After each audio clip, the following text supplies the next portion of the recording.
I'm following this Bible plan and it's the third day. I want to say it's the third day. And we're reading in James. So today's plan was James 1:19 through 27. And the brief synopsis that I got from it was just that basically it's like a guideline for how you are supposed to be living your life as a follower of Christ, right? But I kind of went into like a little, like low-key a little rabbit hole for real, because okay, so this is how I broke it down. I'm looking at my notes. 119 is talking about being quick to listen, slow to speak, and slow to anger. That's literally what it says. Verse 21 is essentially talking about rejecting sin and accepting the word of Christ. Verse 22 is saying don't just listen to the word, but you actually have to live the word, like put some action behind it. Don't talk about it, walk about it. And then I kept going down, and verse 26 is essentially saying watch your mouth and also to have a clean heart. And what came to my mind when I wrote down have a clean heart was for out of the abundance of the heart the mouth speaks, and that is Luke 6:45. It's very on brand because the other day I said the same thing when I was reading James 1:13 through 15. I'm talking about the other day. That was yesterday, y'all. I'm sorry. I got this notebook and so I do like my little journaling and stuff in here, but I was reading James 1:13 through 15 yesterday, and I also said it starts at the heart because it says, it's basically talking about the flesh and how our flesh is tempted to sin. We were born into sin, and that's just the nature of our flesh to want to do things that the world is doing, and how God has to come into our hearts to cleanse them, right? To cleanse our hearts. With knowing that, I was like, okay, so the heart is the root of all of our behavior. I know in the world we believe that our thoughts start in our mind, right? You got the left side of the brain and then you have the right side of the brain. Don't ask me to go into detail because I don't know nothing about the rest of that stuff, okay? Let me just be clear. But biblically, everything starts from the heart. The heart is the root, right? So that's why it says accept Christ into your heart, because that is the portion where your soul is harbored, and that is where God has to come in, and that's how he ends up changing you, right? And so when you go out into the world and your behavior is different, it's because your heart is different. That's why a lot of times when people come to God, their behaviors might stay the same for a little while because God isn't able to uproot all of those things, but he has to come into your heart, and you have to also allow God to uproot all of those things that are in you. So the acts of the flesh are the things that God has to uproot. So bitterness, anger, envy, selfishness. I don't have a list of them here, but y'all get it. It's in Galatians 5. Those are the things that God has to come in and he has to uproot and purify our hearts and give us a new heart, right? So Psalm 51:10. I'm sorry, y'all. I'm bouncing back and forth to try to get it all out. But Psalm 51:10 says, create in me a clean heart, oh God. That says right there that we don't have clean hearts to start with. So when we come to Christ, he accepts us in our sinful nature because he knows that he is the only one that can actually cleanse us, that can change us, that can make us new. So I guess that in essence what I'm saying is in order for your behavior to change, in order for the things that come out of your mouth to change, in order for the things that you do and you desire to change, you have to allow God to come in and change your heart. Even when the scripture that talks about God giving you the desires of your heart, you can look at that twofold, right? You can look at it in the way that, okay, whatever I ask for, God is going to give me. Sure, I wouldn't suggest thinking like that all the time, because there are some things that God is simply not going to give you because your heart is not in the right place for it. Specifically, I'm going to just be honest. I'm going to keep it real with y'all. I had a very lustful nature, right? And it took me a long time to get over it, baby. You got to run. When they say you got to run, you really got to run. Okay, sorry, my little brief caveat. But that lust had me wanting to have a husband because in my mind, I'm like, okay, well, I know it's sinful to fornicate, right? But I'm not looking at the root cause of the fornication. The fornication is the action. The root cause is the lust. The root cause is a lack of self-control and a lack of discipline, right? So I'm looking at it as, okay, well, if I get married, I could just, you know what I'm saying? I could bone whatever I want to, right? Anytime I have these desires that I can't get rid of, I can just be like, hey, babe, like, let's go ahead and take care of that. That's why, hello, no rain, because God is like, I'm not going to reward sinful behavior. Like, why would I give you a husband for you to just be lusting after that man all the time? And why would I give him, and vice versa, why would I give him you for him to be lusting after you all the time? I also, another example, I was praying, y'all. I was praying some years ago so much to win the lottery. Why would God allow me to win the lottery when he knows that the root of that request is greed? So he's not going to do that. Like, sometimes, y'all, we really got to put it in a practical sense. Like, does that make sense for that to be something that God would do? So what God does is he comes in and he rearranges everything that's in your heart. Your desire might still be there. My desire to be married is still there. My desire to have money and be financially well off to where I can not only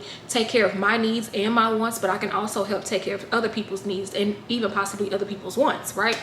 So the desires might still be there, but God has to come in and change the root of those desires. So it's no longer lust. It's partnership now. It's creating a family that is going to serve God, that is going to love God. It's creating a family that is going to pour into each other and change the generational trajectory. Wanting to have that money now is not a selfish thing of oh, I want to buy all of these shoes and I want to buy all of these purses and I want to be a baddie on Instagram and you know what I'm saying, all of those things. Now, I'm not saying that I'm not going to be a fashion girly if I get some coin, because I am.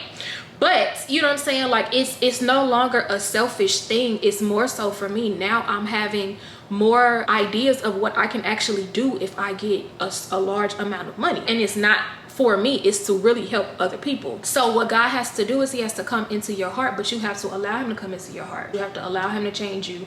And it's a very dangerous prayer, okay? But ask God to search your heart. I only say that it's dangerous because you're going to start seeing all of the sinful ways that you had that you didn't even know that you had. You might start being angry and you've never been that angry of a person, but certain things you just might start getting quick tempered to the point where it's like anybody does any little small thing and your button is already boop, your button is pressed. Like, you might start to realize that, oh, that desire was greedy, oh, that desire was envious, oh, that desire was this, that, and the third, right?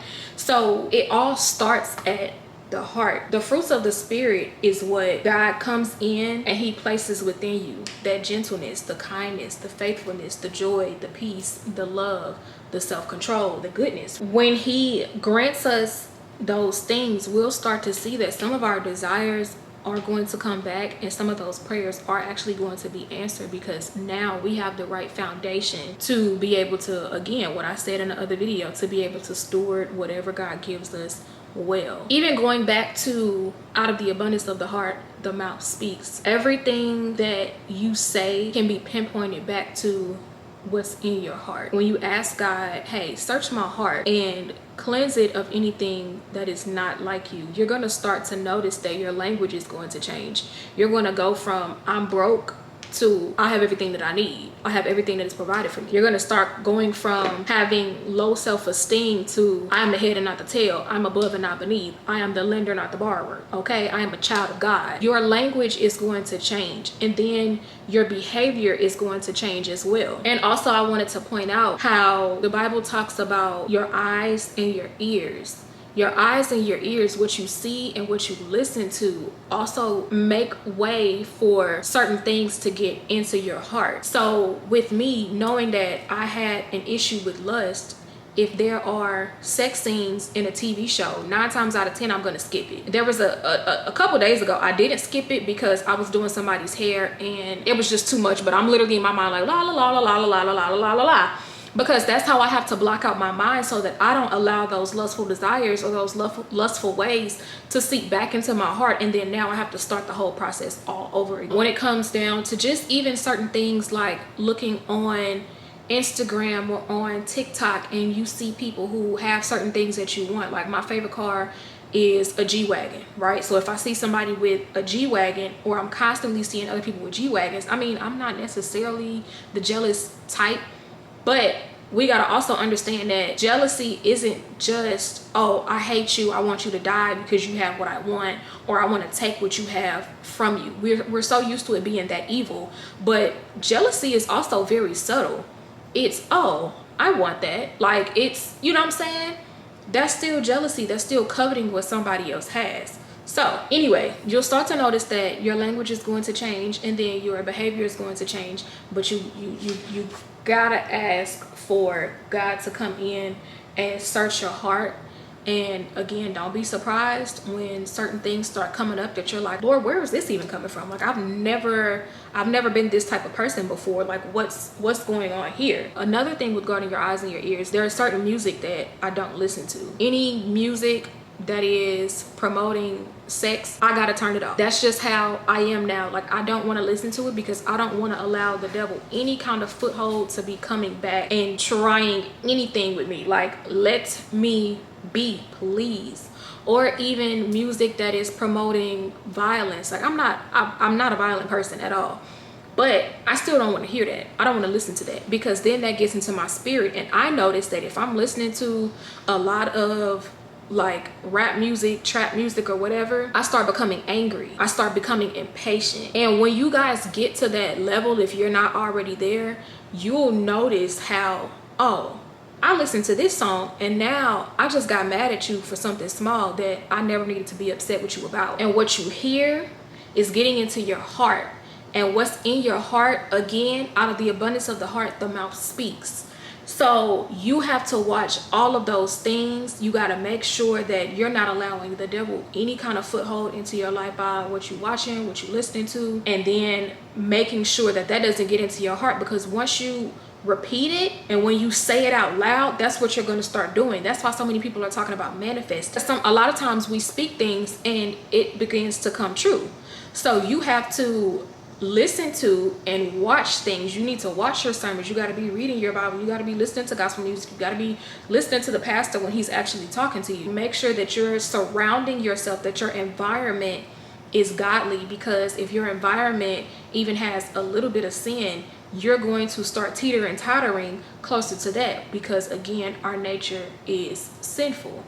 But if you have so many things, if you have the right people around you, if you have the right friends, the right family members that you can talk to about God, if you have even the right routine where you're getting up and you're reading the Bible, where you're constantly listening to gospel music, you're constantly listening to sermons, you're constantly keeping something about God in your ear and in your eyes, your heart is going to soak that in. And then what's going to come out of your mouth is going to be what's in your heart. But yeah, that's all I got for y'all today. So I'll see y'all later. Bye.